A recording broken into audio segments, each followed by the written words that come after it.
Hola, soy Rosa Liarte y voy a explicar la unidad del poblamiento para nivel tercero de ESO.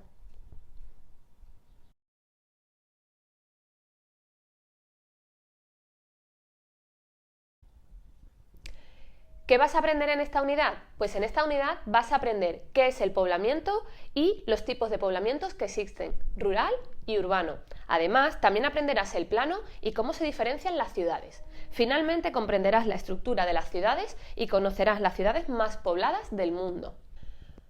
Cualquier tipo de poblamiento supone una transformación del medio natural realizada por el ser humano. Así, el resultado es un paisaje humanizado y es todo lo que vamos a conocer en esta unidad. Lo que acabo de explicar lo tienes en este apartado de la unidad. ¿Qué es el poblamiento? Pues el poblamiento es el asentamiento de la población en el territorio. Según cómo se realice, el poblamiento puede ser de dos tipos. El primero, rural, cuando la población se asienta en pueblos o casas aisladas en el campo, y urbano, cuando la población se establece en ciudades. Existen unos criterios para diferenciar los núcleos de población urbanos de los rurales, así que vamos a verlos. Primero, el número y la concentración de habitantes. Segundo, las actividades económicas que se dan en esa población. En el medio rural predominan las actividades agrarias. Tercero, la forma y el tamaño de las calles y edificios. Cuarto, la extensión territorial. Quinto, los equipamientos y servicios públicos que tienen, por ejemplo, carreteras, centros educativos, centros sanitarios, etc. Diferenciando estos diferentes aspectos que tenemos aquí, podremos saber si el poblamiento es rural o urbano. Vamos con el apartado el poblamiento rural. Y es que más de la mitad de la población mundial reside en poblamiento rural. Sin embargo, van disminuyendo progresivamente, poco a poco, mientras que la población urbana va aumentando. Según el modo en que se distribuye la población rural, podemos distinguir en tres tipos de poblamiento rural y vamos a conocerlos. Tres tipos de poblamientos que existen están el disperso, el concentrado y el intercalar. Así, del poblamiento disperso, la población habita en casas, granjas, caseríos o aldeas repartidas por el campo. En el poblamiento concentrado, las viviendas se agrupan formando núcleos de población en los que residen los habitantes y se localizan todos los servicios. Y en el poblamiento intercalar es un poblamiento intermedio entre los dos anteriores, presenta edificios aislados entre los núcleos de población. Puedes ver ejemplos de los tres tipos de poblamientos rurales que hemos hablado. En el poblamiento disperso, como puedes comprobar, está la población situada de forma dispersa en la zona rural. En un poblamiento concentrado se encuentra toda la población en el mismo núcleo, ¿no? en toda la misma zona, y en un poblamiento intercalar encontramos poblamiento en una misma zona y también disperso en algunas zonas más alejadas. Los pueblos son las unidades básicas de asentamiento en el poblamiento rural. Vamos a conocer tres tipos, según su forma. Tenemos así el pueblo o calle lineal, que son las viviendas se sitúan a ambos lados de una vía de comunicación, o sea, se ve la calle o carretera principal o la vía de ferrocarril, o por ejemplo también un río, y las viviendas se sitúan a ambos lados de la vía de comunicación. Luego tenemos los pueblos concentrados o nuclear. En este caso, las casas se encuentran alrededor de un núcleo central, por ejemplo una plaza, donde se localiza un edificio importante, ayuntamiento, iglesia, por ejemplo. Y luego tenemos el pueblo radial. En este caso, las viviendas se concentran en torno a un núcleo central de que se parten varias calles o vías radiales, que se prolongan en caminos. Tienes ejemplos de lo que acabamos de hablar anteriormente. En este caso tenemos un pueblo concentrado en el que se encuentra todo concentrado, todo el casco urbano del pueblo, ¿no? En este caso la zona rural, está todo concentrada toda la población. Luego tenemos el pueblo lineal, que hemos hablado de que es en una calle y las casas se sitúan a ambos lados de esta vía principal o ferrocarril o calle o carretera. Y luego tenemos el pueblo radial, en el que tenemos una calle principal, pero se dispersa la población en diversas calles que se bifurcan de la principal. En el centro estaría el ayuntamiento, la iglesia principal o lo que sea, y luego las calles se dividen y ahí también hay población. Así podemos ver los diferentes tipos de pueblos que existen. La red viaria del espacio rural y sus comunicaciones se realizan a través de diferentes formas, ¿no? Así que vamos a conocerlas. La primera, los caminos rurales, que son la comunicación entre núcleos de población y entre estos y las áreas cultivadas. Aquí tenemos una fotografía de un camino rural. Y luego tenemos las vías pecuarias, que son lugares de paso para el ganado que se traslada en busca de pastos. Según su longitud y anchura reciben diferentes nombres, como cañadas, cordeles o veredas. Aquí tenemos una imagen de una vía pecuaria y justamente pues se están pasando animales de pasto. Junto a la red viaria, en este caso, en la red viaria rural, también existe el sistema viario, autopistas, carreteras, líneas de ferrocarril, etcétera, que comunican los pueblos con los principales núcleos urbanos. Así, de esta forma, no están incomunicados. Vamos con el punto 4 y el poblamiento urbano. En este caso es el resultado de un proceso de concentración de población en ciudades. Este proceso es muy creciente. La tasa de urbanización no es igual en todos los continentes. Por ejemplo, en Oceanía, América y Europa es de más del 75%. Sin embargo, en África y Asia no llega al 45%. El crecimiento de las ciudades da lugar a grandes núcleos urbanos de diferentes dimensiones. Entre los que se encuentran, vamos a verlos ahora. Pues lo primero, el área metropolitana, y es que está formada por un núcleo central denominado metrópoli y otros núcleos urbanos menores. Así, la metrópoli centraliza la actividad administrativa, económica y cultural, mientras que los núcleos urbanos próximos acogen aeropuertos, zonas residenciales, industrias, etc. Aquí puedes apreciar un mapa con la jerarquía urbana de las diferentes metrópolis importantes que existen en España, como son el caso de Madrid y Barcelona, y luego tenemos metrópolis nacionales y regionales, ¿no?, que están señaladas en naranja en este caso. Y luego tenemos centros urbanos regionales, que son metrópolis subregionales, que también tienen importancia, pero tienen diferentes conexiones con las metrópolis nacionales. Así puedes apreciar dentro de este mapa todas las metrópolis que existen en España. Tenemos también la conurbación. ¿Y qué es esto? Pues se origina cuando dos o más ciudades próximas se unen hasta formar un solo conjunto urbano. Aunque cada ciudad mantenga su independencia administrativa, ambas ciudades están unidas normalmente por una calle. Así tenemos el ejemplo de Elda y Petrer, que les separa una calle. A modo de anécdota, también sucede entre Mijas y Fuengirola, que están separadas por una calle que precisamente se llama Calle La Unión. Y luego tenemos las megalópolis. ¿Qué son esto? Pues es el resultado de la unión entre varias conurbaciones. Se trata de grandes extensiones de terreno muy pobladas. Ejemplo de esto sobre todo sucede en Estados Unidos, que se extiende, por ejemplo, la megalópolis desde Boston hasta Washington, o en Europa desde Ámsterdam hasta Stuttgart. En este caso, aquí en la imagen tenemos la gran megalópolis que acabo de mencionar de Estados Unidos, y se aprecia las grandes ciudades cómo están conectadas unas con otras. En este mapa puedes ver el porcentaje de población urbana por países. Así, el mayor número de población urbana la podemos ver, por ejemplo, en Estados Unidos, pues tiene un 81% de porcentaje de población urbana, pero pasa a 246 millones. Sin embargo, China sí tiene más de 500 millones de población urbana, pero solamente es el 42% de su país. En nuestro caso, tenemos 33 millones de población urbana, que suponen el 77% de la población de nuestro país. En Brasil, por ejemplo, es el 85%. Y así puedes analizar los datos que se recogen en esta gráfica, que recoge el total de la población urbana por países. Aquí en este mapa puedes ver las ciudades más pobladas en el año 2015. Así tenemos megaciudades que están señaladas en rojo, con más de 10 millones de personas en sus ciudades.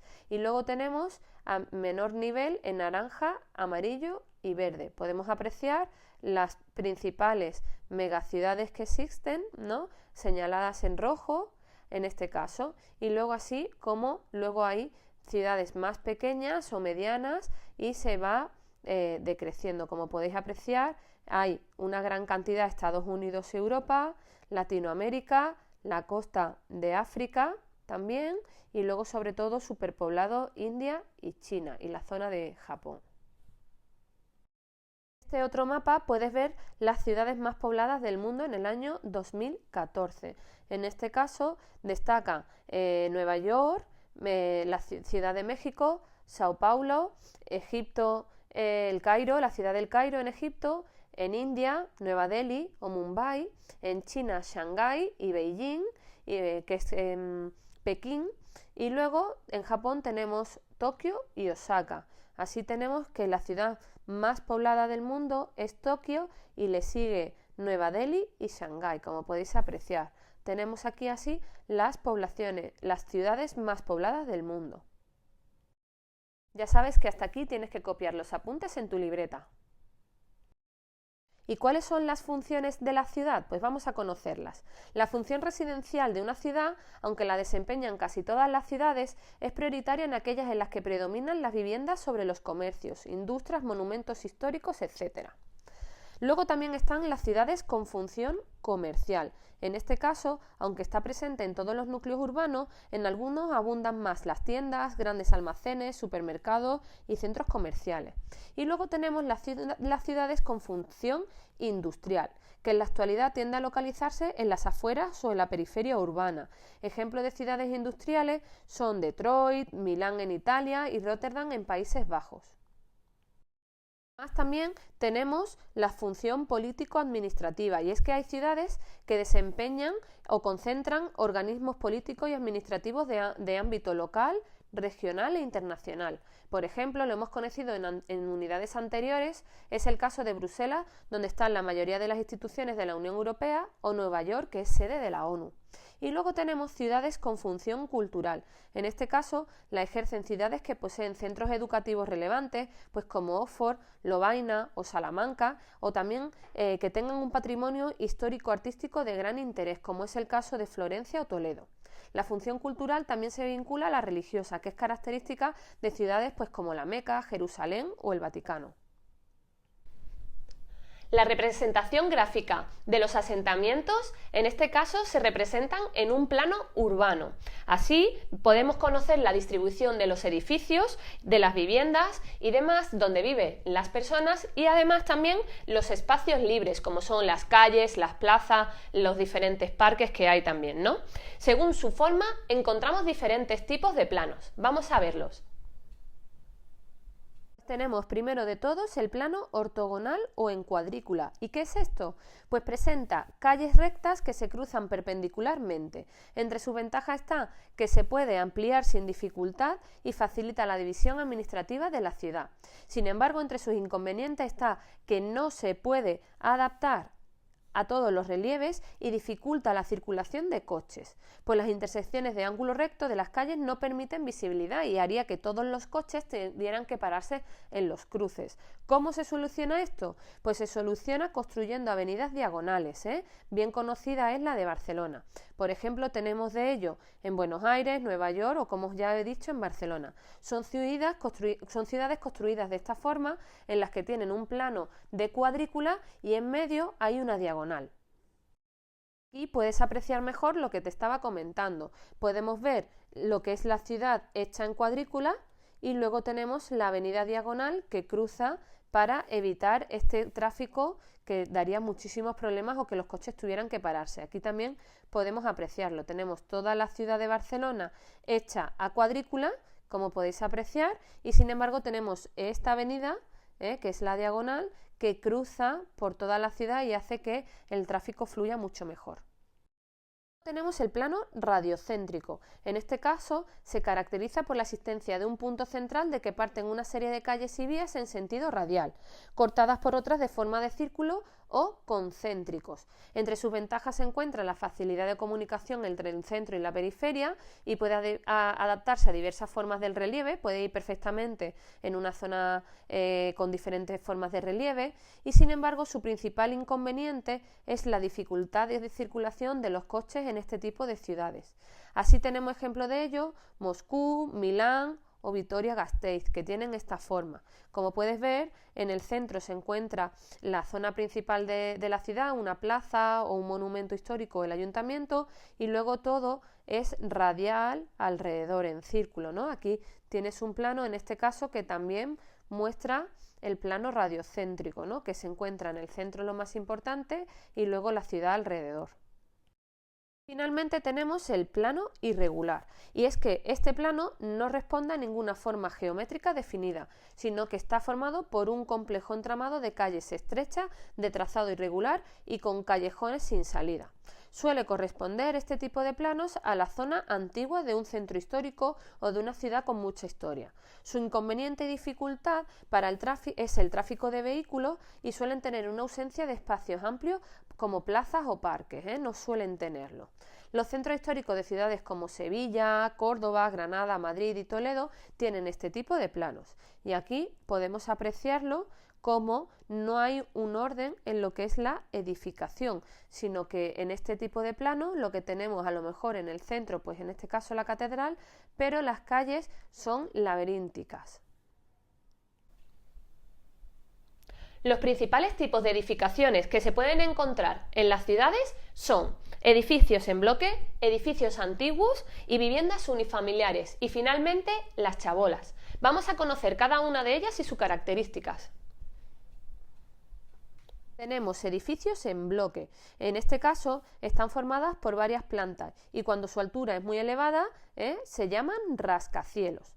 Luego tenemos los edificios antiguos, que se localizan en los centros históricos. Aquí normalmente pueden ser viviendas, palacios, iglesias, ayuntamientos, hospitales, universidades, y algunos de ellos son de bien de interés cultural. Las viviendas unifamiliares son construcciones aisladas o adosadas, de una o dos plantas, habitadas por personas con un alto nivel de recursos económicos. Están rodeadas de jardines y se localizan por lo general en la periferia de las ciudades. Finalmente tenemos las chabolas o edificaciones espontáneas, que se levantan a las afueras de las grandes ciudades, donde llegan a formar grandes barrios. Las viviendas están hechas con materiales de desecho, como cartones, chapas, neumáticos, y en Brasil este tipo de viviendas tienen un nombre que se denominan favelas. Y puedes ver imágenes de las chabolas o favelas en Brasil. En este caso puedes apreciar que no hay una construcción lineal, que está todo construido sin edificación, ¿no? Como puedes ver en esta imagen, pues están hechas con materiales de desecho en el que se ha construido pues cada uno a su forma. En este caso también son zonas de mucho peligro, pues cuando sucede un incendio en una de las casas, al no ver un orden urbano, pues lo que sucede son grandes desastres, pues se propaga muy rápidamente el incendio en estas zonas. Vamos a conocer la estructura de la ciudad, ¿no? En este caso, normalmente en las ciudades lo que tenemos son zonas verdes, son zonas no edificadas en las que predomina la vegetación. Pueden ser desde pequeños parques a parques muy muy grandes, así podemos apreciar diferentes zonas verdes en las ciudades. Luego tenemos un área suburbana, que se trata de una zona rural que se ha convertido en zona urbana como consecuencia del crecimiento de la ciudad. Normalmente está a las afueras y se localizan ahí también servicios industriales o servicios e industrias, así como barrios dormitorios en los que predomina la función residencial, o sea, personas que viven en esta zona pero todos los días se desplazan a otra ciudad para trabajar. Por eso se le conoce como ciudades dormitorio. A las afueras tenemos las áreas industriales, que tradicionalmente los barrios industriales se situaban en el centro de la ciudad, próximos a la estación de ferrocarril o a un puerto, pero en la actualidad esto se ha ido desplazando porque las fábricas contaminan y hoy día se localizan todas las fábricas en polígonos industriales en la periferia de la ciudad. Luego tenemos áreas residenciales que en general están distribuidas por toda la ciudad y pueden clasificarse según su nivel económico. Tenemos los barrios de grupos sociales acomodados y los barrios de grupos sociales menos acomodados, como pueden ser en este caso pisos, y luego tenemos los barrios residenciales con casas mejor situadas. Y luego tenemos lo que es el centro de la ciudad. Es el espacio más destacado de la ciudad y en él se desarrolla una gran actividad comercial y se localizan numerosos establecimientos de ocio, así como las principales instituciones, ¿no? Este área se denomina Distrito Central de Negocios o CBD. CBD en sus siglas, ¿no? Central Business District. Es el centro donde suele estar bien comunicado y a veces dispone de edificios de gran altura. También tiene un tráfico muy intenso y en este caso tanto vehículos como peatones están regulados y muchas veces incluso el tráfico no puede entrar en pleno centro. En muchas ciudades europeas el centro urbano se corresponde con el casco histórico y este no siempre coincide con el centro de negocios, pero constituye la zona más antigua de la ciudad, ¿vale? Así que podemos tener centros históricos con monumentos o también el centro o el distrito central de negocios, que es donde están las principales oficinas de la ciudad. Hasta aquí ya sabes que tienes que copiar los apuntes en tu libreta. Para la fecha que indique vas a tener que hacer una entrada en tu blog hablando sobre diferentes tipos de paisajes humanizados. Tendrás que investigar en internet y poner ejemplo de tipos reales de paisajes humanizados en España. ¿Y qué tienes que hacer además? Tienes que relacionar esos paisajes humanizados que lo hemos visto a lo largo de esta unidad con los diferentes sectores que existen, primario, secundario y terciario. Y así podemos encontrar diferentes tipos de poblamiento que tendrás que diferenciar en tu entrada en el blog. Hasta aquí tienes que recoger todas las palabras que tienen asterisco en la unidad y recogerlas en tu libreta a modo de glosario. Con todo esto, espero que hayas aprendido la unidad del poblamiento y nos vemos en el siguiente vídeo. ¡Adiós!